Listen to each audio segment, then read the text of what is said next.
Welcome back. We're here to continue our journey to dive deep into the sources you bring to us, and today we find ourselves at a very particular intersection. It's a place where the uh, the relentless forward motion of our digital worlds, Mm.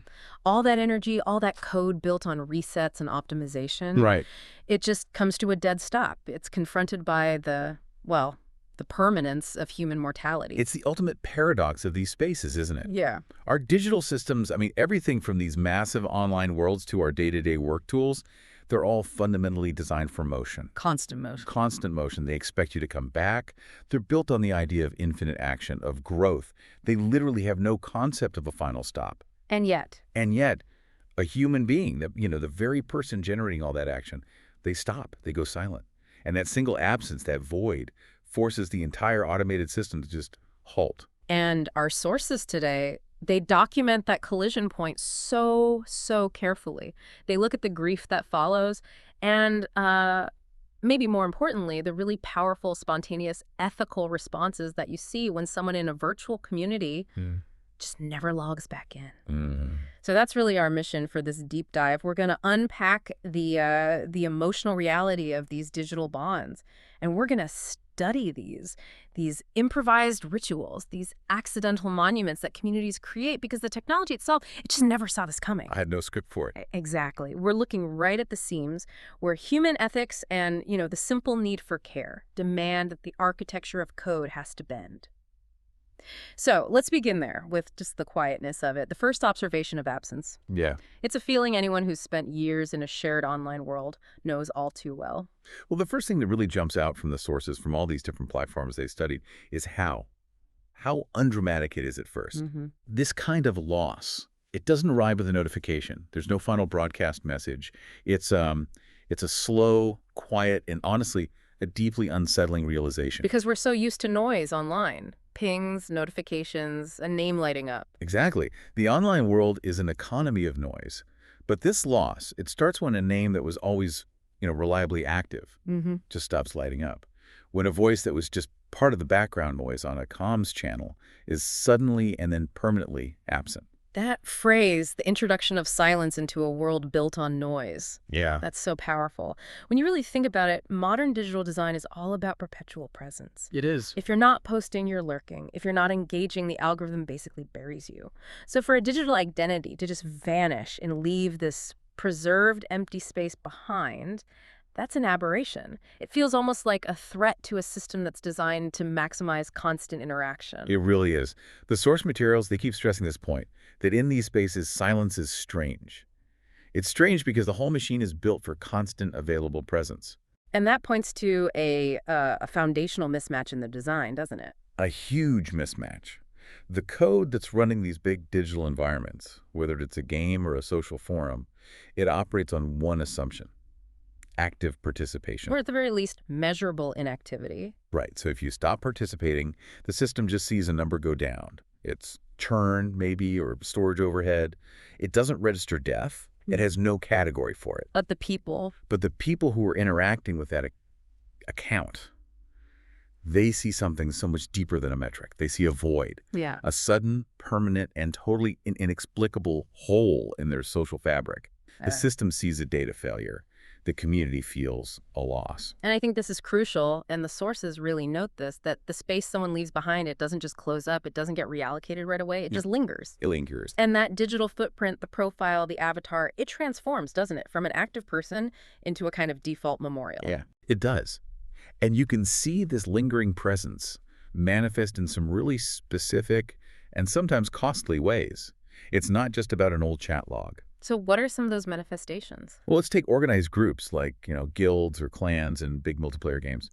The sources show so many cases where these groups will just stop. They'll halt their progress. Halt their competitive progression? Yes. They'll stop their raid schedule. They'll stop trying to climb the competitive ladder. They'll put massive building projects on hold, all because one person, a key tank, a brilliant strategist, their main logistics person, is gone. Wow, that's an incredible sacrifice of efficiency. I mean, in those kinds of hyper-competitive worlds, momentum is everything. It's everything. So to voluntarily just stop the whole collective from advancing, that's choosing shared history over The very success the game is designed to reward. It's an act of collective mourning. It's not rationalized in, economic or gameplay terms. They could recruit a replacement. The game is designed to make that seamless, but they choose not to, at least not right away. And that intentional delay, that systemic pause, it's a way of acknowledging that this person was irreplaceable in a way the code could never, ever understand. So the cost of replacing them isn't about skill, it's about breaking social continuity. Yes. They Wow. create this temporary functional vacuum just to honor the weight of who's missing. And what about the actual infrastructure, the servers themselves? I mean, keeping these places running costs real money. This is where you see the true cost of digital dignity emerge. And it's where that whole argument about whether digital life is real just kind of falls apart. We're told about servers, especially older, smaller, fan-run ones, that are kept online long after they make any kind of economic sense. People are paying out of pocket. People are paying. The sources talk about ongoing maintenance costs, electricity, outdated hardware. It all keeps running just because the community, or sometimes even the person running it, feels that shutting that server down would be the same as erasing someone. So killing the server is like performing the final act of forgetting. Yes. It's a profound act of resistance against efficiency. The financial overhead of the server becomes a kind of passive financial memorial. The community is literally subsidizing memory. And that extends all the way down to the individual data points, right? The last log in a timestamp. Absolutely. Something Yes. that's usually just a benign technical indicator. It suddenly becomes this fixed date, a date of remembrance. Your friends list isn't an address book anymore. It's a quiet memorial, a running tally of expired presences. Which brings us right back to that systemic conflict, the design flaw. These worlds are built on respawn, reset, optimize, and mortality is the opposite of all of that. It's final, it's messy, and it forces the system to confront that finality. And this creates very specific, very material consequences inside the virtual world, things with real weight. The sources are pretty clear on this, right? Very clear. The consequence is what you could call a digital relic. An avatar is just frozen in place, a ghost in the machine. It never moves, it never responds. Its character model is stuck in its final pose, its coordinates locked. The game engine has preserved the data perfectly. But the social flow, the narrative, is shattered. Completely. I always find the part about the items they leave behind to be the most poignant. A frozen inventory, things in a shared guild bank that you can see but can't touch. Yes, the sources talk about incredibly valuable items, legendary weapons just sitting in inventories that will never open again, or digital real estate that's locked forever. So this material absence, not being able to get that gift someone made for you or that piece of gear you farmed together, it gives a tangible functional weight to the loss. It's a daily reminder that there's an unrecoverable deficit. And then there's the language, the chat logs, the forum posts, the in-jokes. They're all still there, but the context is just gone, annihilated. Yeah. The sources observe that those preserved words become, and I'm quoting here, suddenly heavier than they were meant to be. Wow. A casual comment from 6 months ago like, hey, I'll be right back grabbing a drink. It's not a promise anymore. It's read as a final, unintended message, an epitaph in a stream of data. The system saved the text, but mortality changed its meaning entirely. This is the exact moment the code fails. It can't account for human complexity. And so human meaning has to rush in and fill that void. And here's where we can really start to analyze the system. If the account just auto-deleted after 6 months, let's say, the grief would be different. It'd be the grief of erasure. Right. But because the system preserves the data without preserving the person, it creates this enduring digital relic. It forces the community to interact with the ghost. That preservation is the whole point. The efficient technical solution would be to clean up the data, manage the storage, reallocate the resources. But that's never the community's response. Never. It's always human. People hesitate. They slow down. They might not know the technical or legal way to handle a deceased person's account, but they know just instinctively that doing nothing, that treating this person's absence as just an inconvenience would be profoundly wrong. Before we move on, I want to stick with that idea of hesitation. A critic could say, well, isn't that inefficient? Isn't it disrespectful to the other 100 people in the guild who want to keep playing? Doesn't it create pressure to hold on to the loss? The sources absolutely address that tension. It's very real.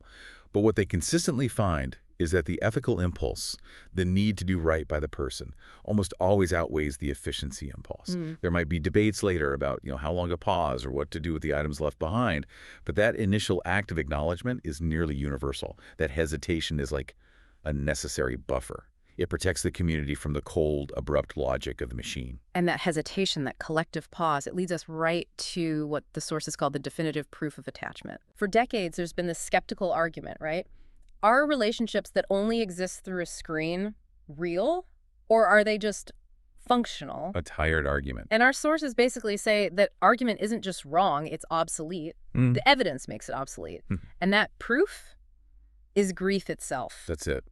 Grief isn't a passive thing. It's an active, demanding state, physically, psychologically, and it only shows up when something of genuine, profound value has been lost. The anthropological logic here is just.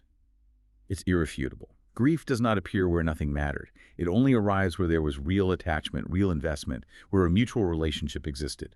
It's the ultimate grief test, as you say. You can argue all day about the medium, the distance, the lack of physical touch, but you can't argue with the pain of loss. You can't. You can't argue with the sleepless nights or the very real psychological adjustment you have to make when that bond is broken. When people put thousands of hours of shared time, emotional energy, and vulnerability into a relationship, even one mediated by code. The severing of that bond hurts.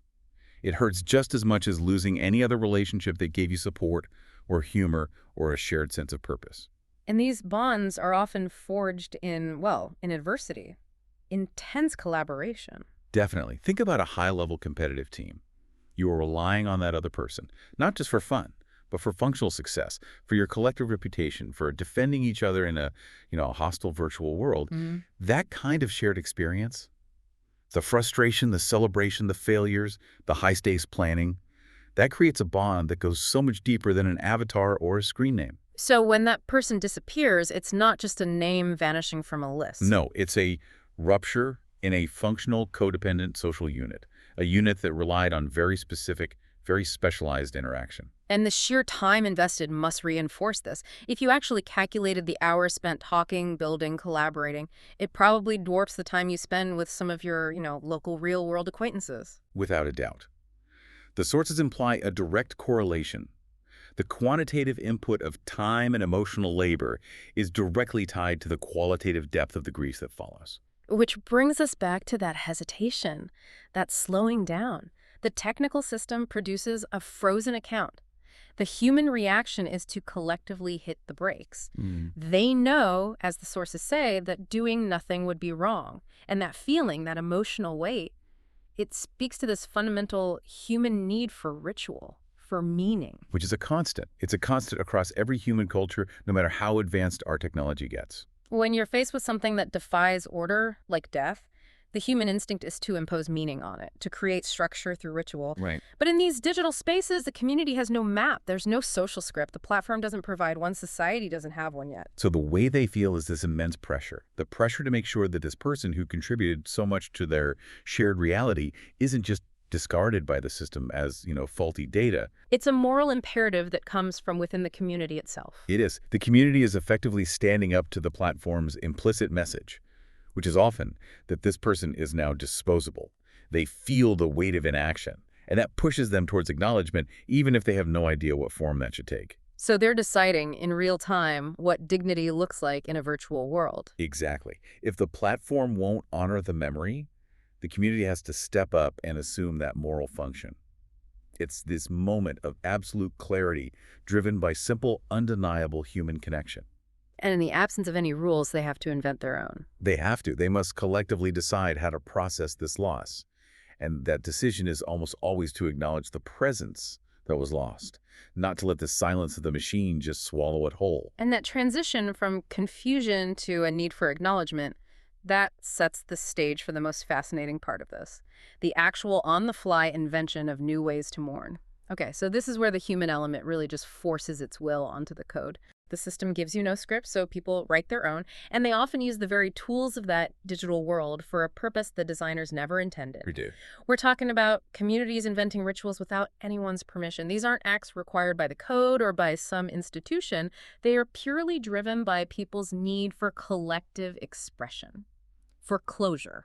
This is the the tangible proof of what the sources call ethics without enforcement. Right.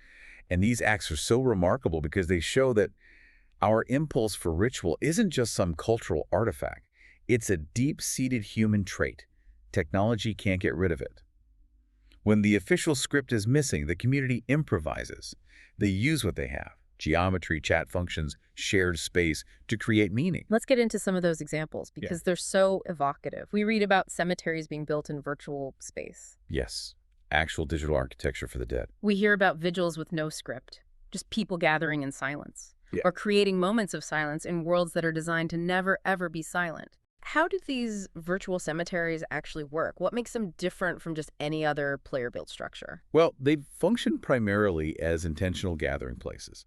They transform a mundane spot on the map into sacred ground. Yeah. In games that let you build things, these cemeteries are often set up in quiet, scenic spots far away from all the action. And they're marked with player-built monuments. Sometimes it's elaborate statues. Other times it's just simple rows of digital markers with the lost player's name. So the importance is in the intentional designation of that space. It's an anchor. It's a permanent anchor in a very fluid world. It serves as a physical or, well, a virtual rallying point. It's the fixed location where people can go to gather, to process the loss, maybe on an anniversary or just when they feel the need. The act of gathering there is the ritual. And the act of building it in the first place must be significant. Hugely. The time it takes, the resources you have to use. It signifies that the community values the memory more than it values any competitive advantage those resources could have given them. There's a philosophical point here that the sources make, that these rituals happen not because a system required it, but because people did. Yeah. And that highlights the difference between, say, institutional memory, which is mandated, and communal memory, which is chosen. And the sources argue that's what makes it so powerful. When every act of remembrance is a choice, it becomes a responsibility. The power comes from its vulnerability, then, its intentionality. Exactly. If a traditional institution holds a memorial, it's a formal, required social act. But when a decentralized group of players decides, on their own, to spend precious time and resources building a complex structure in a, often hostile virtual world, Yeah. that act carries immense personal weight. They're choosing dignity over efficiency. That's it. Which raises a question about the grief itself. Is the ritual for the memory of the dead, or is it for the psychological health of the living community? The sources suggest it's both, but maybe with a slight lean toward the community. By performing the ritual, they're reaffirming their own identity. They're telling themselves and any new members that they are a caring unit, not just a transactional one. They're saying, this is our ethical standard. Connection matters more than code. So the memory of the lost person becomes a catalyst for strengthening the social contract for everyone who's left. Precisely. And this focus on permanence and consequence, it brings us to a really powerful case study in the source material, EVE Online. A fascinating one. For anyone who doesn't know, this is a universe famous for being cutthroat, for massive space battles, for real financial value being tied to in-game losses. Yeah. So how did this specific culture, one that's already so familiar with the language of permanent loss, how did that shape their approach to digital grief? EVE Online is such a crucial example. Its whole universe is built on irreversible consequence. When your ship explodes, it's gone. For good. And that could be hundreds of hours of work, even real-world money, just gone. So the game's vocabulary already includes permanence, risk, loss, destruction. It does. And that meant the community was, in a very strange way, uniquely prepared to understand that people, too, needed a permanent place to be remembered. So unlike in a game where death is just a minor inconvenience and you just respawn, Right. the EVE community was already living in a consequential reality. They understood that a virtual asset had real-world investment behind it. Which made it a very logical leap for them to say that a person who built those assets and forged those alliances deserved far more respect in their permanence.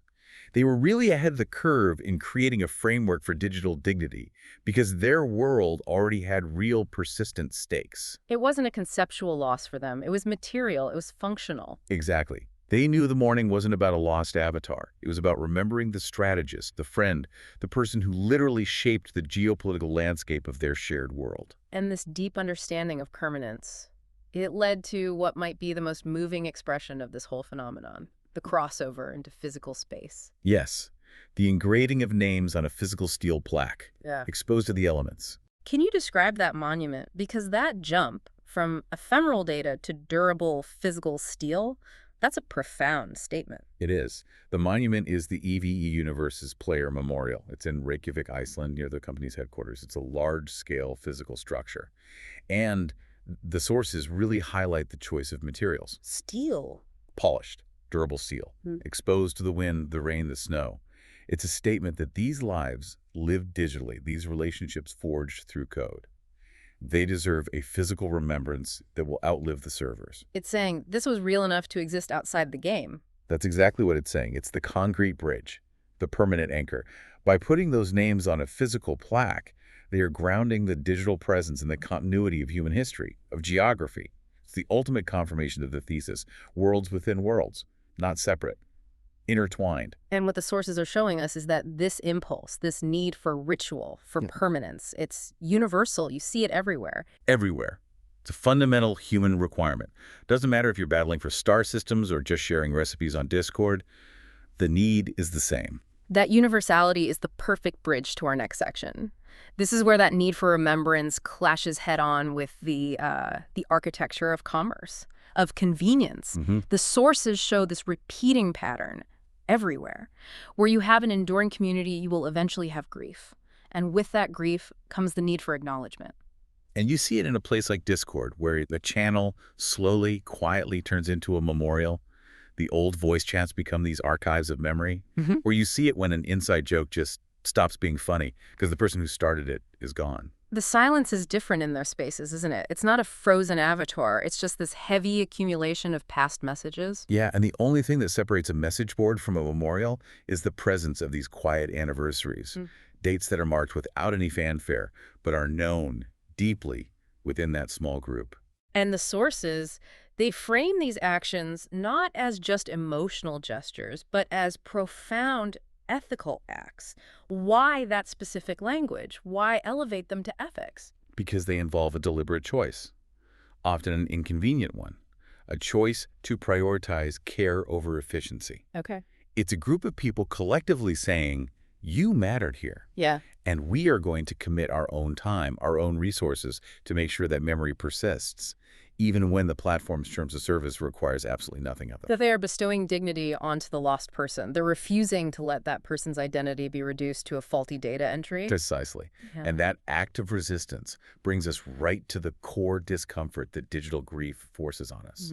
In the physical world, we have millennia of tradition. We have rituals, inheritance laws, social customs for how to handle death and memory. In the digital world, almost none of that exists. It's a void. And the sources highlight some really difficult, unanswered questions that come from that void. The first, and it's maybe the hardest one, is about responsibility. Who is responsible for dignity when there is no institution? Right. The platform owns the servers, but the community owns the memory. Exactly. And when there's a dispute over what happens to an account, should it be deleted, archived, handed over to family? There's no digital executor. There are no widely accepted laws. And the platform's terms of service usually just make it worse. They treat the account like a license that just expires when you die. They do. The digital body, the data, is owned by a corporation. But the soul, the memory, is owned by the community. It's this huge ethical hurdle. What is a private chat log? Is it a diary? Should a family member get to see a person's avatar that they spent thousands of hours customizing? These are all open questions. And the second difficult question really gets at the nature of the digital economy. What happens to memory when platforms are designed for novelty, not for care? That is such a sharp and necessary critique of the architecture itself. Commercial platforms, they thrive on newness, on constant engagement, on rapid content consumption. Their whole structure is designed to push you forward, refresh the feed, prioritize the latest thing. And memory, history, reflection, that slows down the novelty cycle. It actively works against it. If the system makes it too easy to look back, it's consuming valuable attention that could be directed at new, monetizable content. So a platform designed for novelty is inherently designed for disposability. The algorithm isn't neutral. It's actively biased against historical context. It's an active destroyer of historical context, and this creates this direct, irreconcilable tension. The system's economic goals demand churn. The community's ethical needs demand a pause. So the community's decision to stop and remember is an act of defiance against the architecture itself. A deliberate one. And that leads to the final solution of continuity. Who decides when remembrance expires? There's no physical gravestone here. The memory is tied to the platform's survival. Which is not guaranteed, to say the least, in the tech world. Not at all. A digital memorial is inherently fragile. The server gets shut down, the company goes bankrupt, the game stops being profitable, and poof, the virtual cemetery, the chat logs, the shared memories, it all just vanishes instantly. So that idea that these rituals are not just nostalgia, but acts of resistance against disposability, that's so powerful. It is. They're fighting the reduction of a complex person to a username, a data point, a churn metric that you can just purge to save on storage costs. It's a battle for the soul of the digital citizen. The community is fighting back against the system's need to quantify and optimize humanity. By creating these rituals, they are reaffirming that the presence they knew did not end where the physical body ended. And that relationships mediated by code are still real relationships. The care doesn't become less real just because it flowed through fiber optics. It forces you to realize that the code is only the pipe. The substance flowing through it is always enduringly human. And this brings us to the final section, to the inherent challenge of trying to sustain this kind of ungoverned care. Right. We've established how important these improvised rituals are, but we also have to be honest about how fragile they are. These spaces are often, as the sources say, unsupported. There's no policy, no guarantee they'll persist. That lack of support makes the rituals even more precious in the moment, but also so vulnerable in the long run. You could spend years building a virtual cathedral of remembrance, and then a server patch, a corporate merger, or just a simple business decision can wipe it out overnight. And a permanent memorial becomes temporary data again. There's no digital deed, no preservation society to protect these spontaneous, emotionally vital memorials. And that fragility, it just powerfully reinforces the central argument of the sources, that the care itself is real, even if the medium is temporary. Right. The commitment, the time, the vulnerability that was shared, that's the authentic core. It doesn't matter if it was a high latency connection or a face-to-face conversation. The ethical need to acknowledge the loss exists, even if the digital container for that memory is guaranteed to fail eventually. Let's talk about the forward-looking insights here. The sources suggest that true leadership is going to be tested not just in boardrooms or state houses, but in these quiet, ungoverned spaces. What does that mean for the future of governance? I think that's a profoundly important, almost predictive statement. It's suggesting that how we measure ethical governance in the future won't just be about formal laws and regulations. It'll be about the spontaneous morality of decentralized communities, that practice of ethics without enforcement, honoring the dead where no law requires it, where the architecture often encourages you to do the opposite. That is a profound measure of a community's moral strength. It's a test. Can human empathy consistently win out over algorithmic indifference? So the people who step up to organize the vigils, to maintain the unofficial cemeteries, to archive the jerks, they're the true ethical pioneers of the digital age. In a very real sense, yes. Yeah. They're demonstrating ethical maturity outside of any traditional power structure.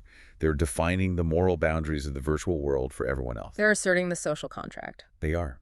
And that brings us finally to the location of the loss itself. The sources call it the in-between. When someone is taken from a digital world by real-world death, the loss doesn't just belong to the physical realm, the empty chair, and it doesn't just belong to the virtual one, the frozen account. It lives powerfully in between. It lives in shared memory, in unfinished projects, in the places they built together that now stand silent.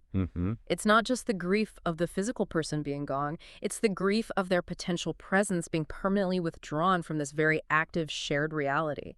The shared future you were building, which was both digital and physical, is just severed. And the sources conclude with this really powerful thought that the most honest place to mourn is often not fully real and not fully virtual. Somewhere in between. Somewhere in that collaborative space where human emotion met a technological medium, where the rules of the game were suspended by the reality of mortality, and where the human need for dignity transcended the limitations of the code. That in-between space, that's where the worlds within worlds truly merge. And that's where the significance of these bonds really hits home. These aren't just peripheral relationships. For many, they're central parts of our extended social lives. And they're forcing us to redefine what permanence and value and ritual even mean in this century. #outro. So this deep dive has really given us a stark look at that necessary friction.